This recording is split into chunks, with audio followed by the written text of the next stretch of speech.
नमस्कार, मी पंजाब डक मी आहे माझ्या गावामध्ये आणि 2024 आजपासून सर्व शेतकऱ्यासाठी अंदाज देत आहे।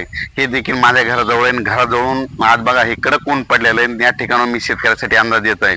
शेतकऱ्याला सांगू इच्छितो आणखीन राज्यामध्ये 26, 27 आणि 28 3 दिवस राज्यामध्ये विखुरलेल्या स्वरूपाचा पाऊस राहणार आहे, म्हणून हा अंदाज लागत येतो।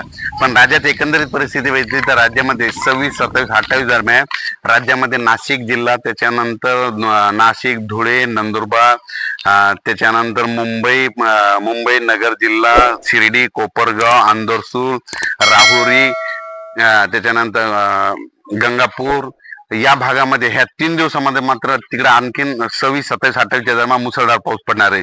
पण राज्यात उर्वरित राज्यामध्ये पूर्व विदर्भ, पश्चिम विदर्भ आणि दक्षिण महाराष्ट्रामध्ये या 3 दिवसामध्ये विखुरलेला स्वरूपाचा पाऊस असणार आहे, म्हणून हा अंदाज लक्षात घ्यायचा। पण राज्यात एकंदरीत परिस्थिती बघायची झाली तर राज्यामध्ये आता 3 दिवस चांगला पाऊस राहणार आहे।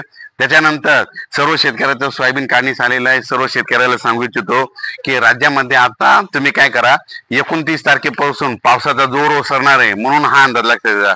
29 तारखेपासून राज्यातला पूर्व विदर्भ, त्याच्यानंतर पश्चिम विदर्भ, मराठवाड्यातला बऱ्याच ठिकाणचा पावसाचा जोर ओसरणार आहे।